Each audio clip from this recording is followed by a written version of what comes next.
Maman? Aide-moi! Il est en train de me violer! La police est arrivée sur les lieux, où la scène était complètement chaotique. Luke tremblait de tout son corps, répétant sans cesse qu'il protégeait sa mère. Alors j'ai essayé de lui échapper. Vraiment, j'ai tout essayé.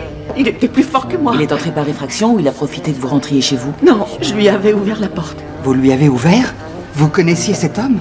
C'était le meilleur ami de mon fils. Nicole a déclaré que Terry avait menti en disant qu'il venait pour aider Luke avec ses devoirs, et c'est par compassion qu'elle l'a laissé entrer, ne se doutant pas que cela les mettrait en danger. Cependant, lors de la fouille des affaires de Terry, la police a découvert, stupéfaite, que le téléphone de Terry contenait des photos privées de Nicole, prouvant clairement qu'ils entretenaient une relation particulière. Est-ce que vous sous-entendez que j'aurais couché avec ce jeune homme? Je ne sous-entends rien du tout. Je vous demande simplement pourquoi vous et Trey étiez ensemble dans ce lit, nus. Parce qu'il faisait une fixation sur moi et qu'il s'est glissé dans mon lit. Liv ne croyait pas à l'explication de Nicole. Elle a trouvé l'ami de Luke et a obtenu une réponse inattendue de sa part. On a parlé avec Ethan Miller, vous le connaissez bien, non?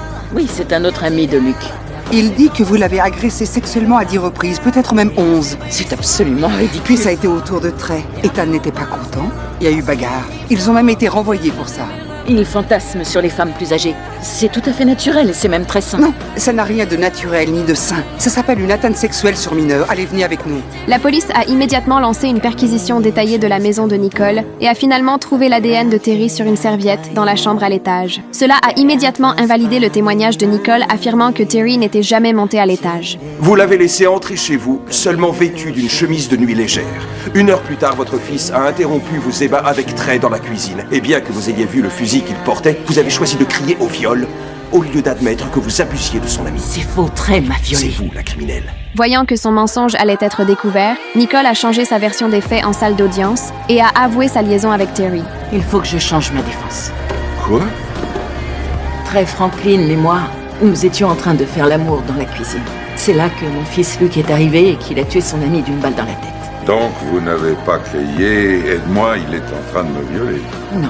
Le monde de Luke s'est effondré. Sa mère, qu'il protégeait de tout son être, est devenue le démon qui l'a détruit. Un jour, je l'ai vu nous espionner alors que j'étais au lit avec Trey. On s'en va, tu n'as pas besoin d'entendre ça. Non, je veux l'écouter.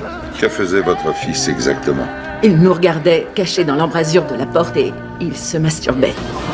Docteur Keller, suggérez-vous que votre fils éprouve une certaine attirance pour vous, sa propre mère? Oui. Luc, tout est ma faute. J'aurais dû mieux m'occuper de toi. Je regrette d'avoir eu cette aventure avec Trey. C'est moi qui suis responsable de cette tragédie. Mon grand, ça va. Même si c'est mon fils qui a tiré le coup de feu mortel. Je te dis, on s'en va.